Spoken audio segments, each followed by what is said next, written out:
Part 1. My body.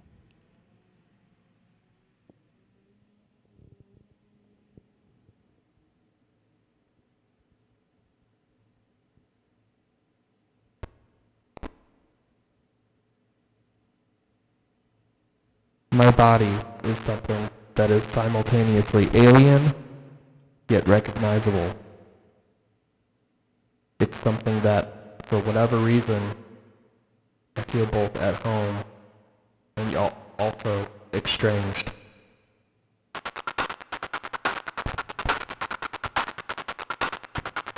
I don't exactly know the words that I should use to describe exactly how I feel in my body at this given moment. Especially given that we are supposed to stay away from other bodies. And yet, I find the only time I feel my body is valid is when another man touches me and holds me and feels me. That's when I feel beautiful. That's when I feel loved. That's when I feel worthwhile.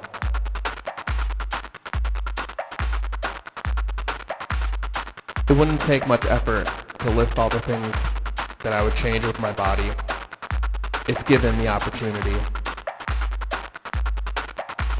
I think of the extra weight that I carry around every day, both literal and metaphorical.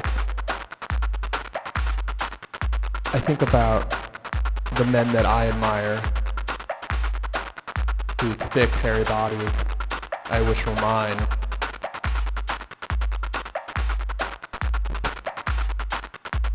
I also think about how I could maybe change my body. There's only so much I can do. Certainly dieting, changing my routine, exercising more. Those kinds of things could help. But I don't know if they would actually make me happy. After all, happiness is fleeting, isn't it? It's not something that's concrete, that we can easily pin down and say, yes, that makes me happy, that's what I need to be happy. And if you think that you know what makes you happy, you're lying. The problem with happiness is that it's situational. It's contextual. I could never be happy with my body because I know one day I might be happy and the next day I'd probably hate it again. I'm sorry to be so pragmatic sometimes. It's just kind of how I'm wired, I guess. So then what do I do? What do any of us do? What do I do with this body? This corporeal mass that I carry, that I walk around with every single day? I mean, what else can I do? Except try to learn to accept and love it for what it is. Easier said than done, right? I suppose at the end of the day, it's really just a matter of self-acceptance and learning to find beauty in the way you are and all that nonsense. But it's hard. It's hard not to compare myself to the people I look at, that I lust after, that I want in my bed. It's hard not to feel jealous, or envious, or whatever the right word is. It's hard to do anything, really, other than just be sad all the time and probably jerk off too much and all that fun stuff. But that's the world we live in now, right? For the foreseeable future, I will not be able to touch another person in the way that I want them to touch me. That's just reality. That's not hyperbolic. And I just need to grow up, I guess, or something. Learn to accept that.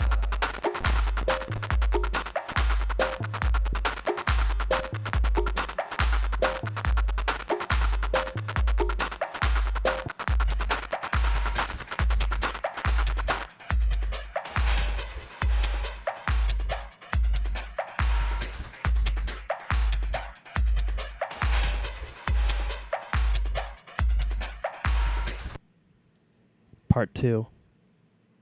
Other bodies.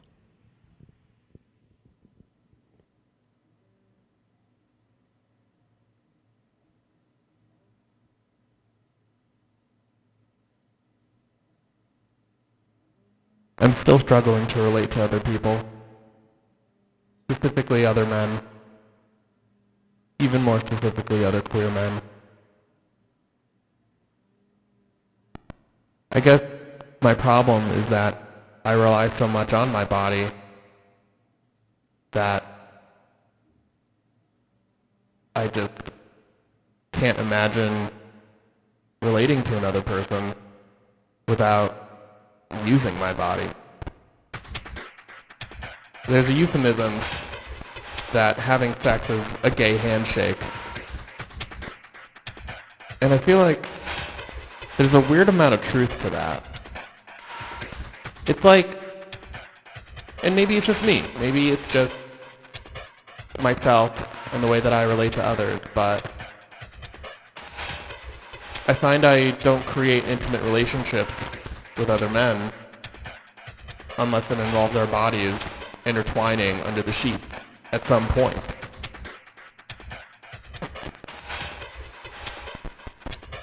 And that sucks. Pun intended, that sucks. Because I miss being able to just connect with somebody on a deep emotional level without having to taste them first, or smell them, or know exactly what they sound like when they're moaning in ecstasy.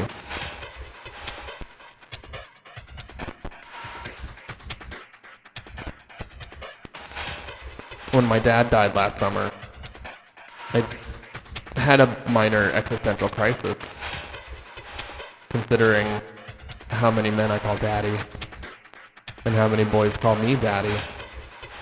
It was an entire thing. In fact, the performance is on YouTube. You can look it up now. And I guess I just had this moment where I realized I just don't have any queer friends. I don't fuck. Or I don't want to fuck. Or I don't want to fuck me. And that's a bit of an awkward situation to be in. Because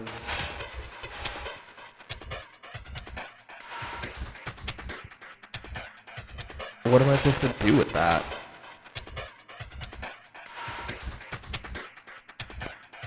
And on one hand, you have queer radicalism saying, actually, maybe that's okay. Maybe in a society where we exchange sex in a way that is stripped of its intimacy, of its romance, of its sociological implications, maybe that's empowering. Maybe that allows us to focus on pleasure and focus on this use of our bodies to create pleasure with one another that doesn't necessarily need hierarchy. And maybe it means that we can move on to some other form of love that doesn't need sex. Maybe love and sex can be separate. On the other hand, you can't just go around fucking your friends all the time. You can't just go around and only use people for their bodies. You can't just only have a person in your life because their body fulfills you. And you can't be that person for somebody else either. That's unfair to you. And ultimately, it ends up creating this hierarchy, this power dynamic, this sense of bodies being necessary in order for a relationship to happen. And that's just unfair to everybody involved.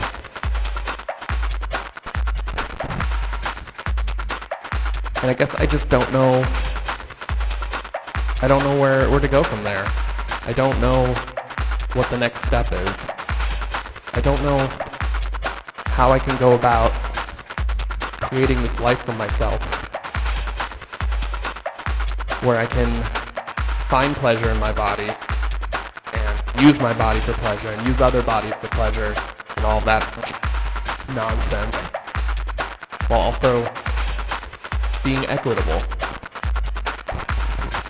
How do we be equitable sluts? How do we practice sex in such a way where it is truly equitable to all parties, emotionally, physically, sexually, psychologically? What does that look like? What should it look like?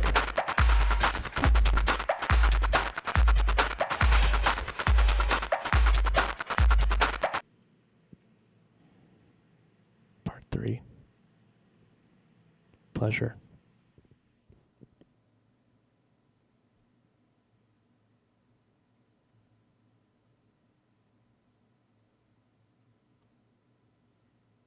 So then, with all that said and done,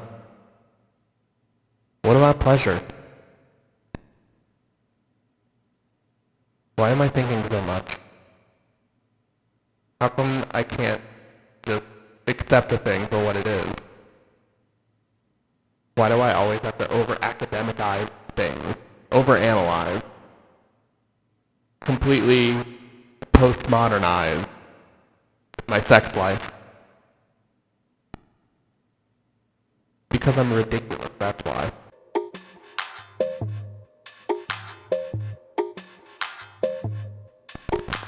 I have this idea, in terms of bodies, I have this idea about sexuality, about pleasure, and it's by no means an original idea. There's an entire book that came out called Pleasure Activism that definitely hints at some of these ideas. I have this idea that in the greater narrative of culture, especially in American culture, queer people are victimized.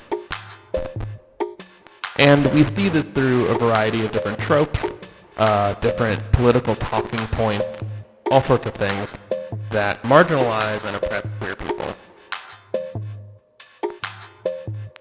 And at the end of the day, it's really hard not to see that the reason why queer people are oppressed the way they are is because of what we choose to do with our bodies and with each other's bodies consensually. It's the ick factor, or the ill factor. The fact of the matter is, my love life grosses people out. So then, politically speaking, queer people being demonized, being vilified, being marginalized, whenever a queer person experiences pleasure, they are also experiencing a political act. They are experiencing a political moment where their body becomes a protest sign.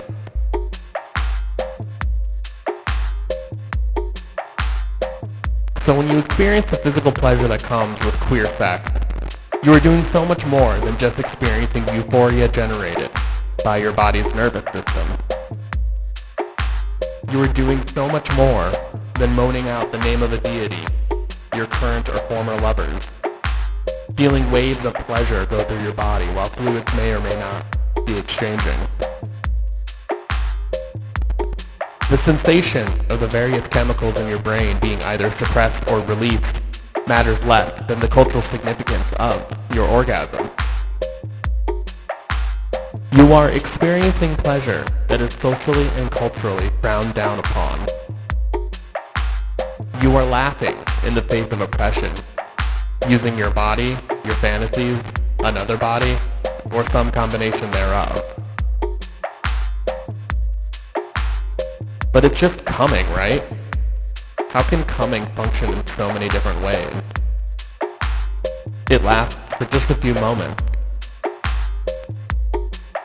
Or maybe if you're one of the lucky ones who experience multiple at once, the point stands.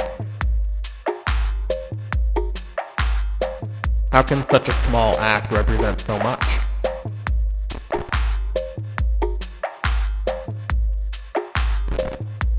And part of that has to do with who's in charge right now, who's in power.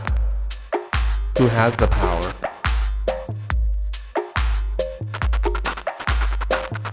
Power is a really interesting thing to think about because it exists in so many different forms. Power exists between yourself and another person. Power exists between family members. Power is abused. Power is taken, not given.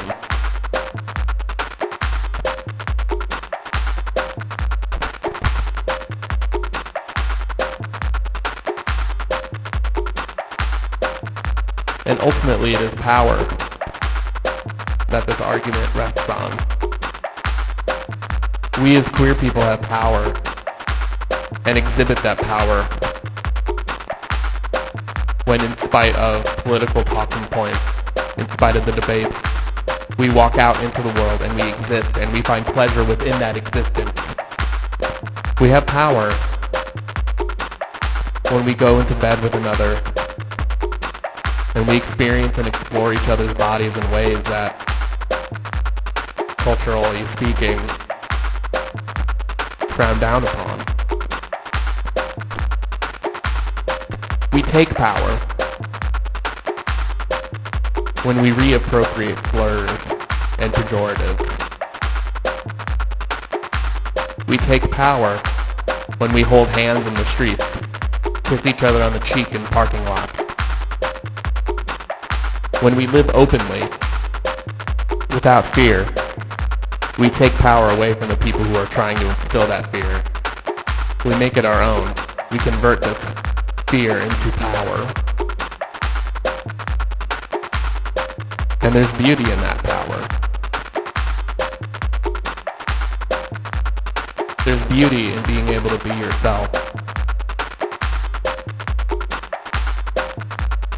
There's beauty in loving yourself.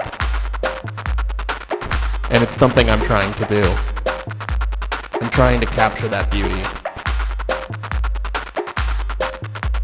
I'm trying to learn to love myself.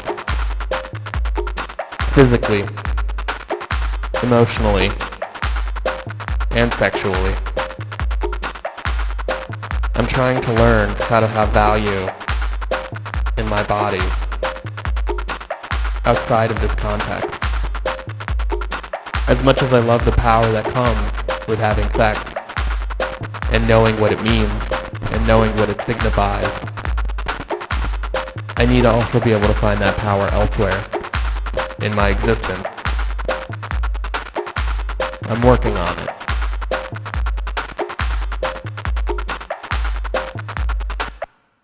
And I hope you will too.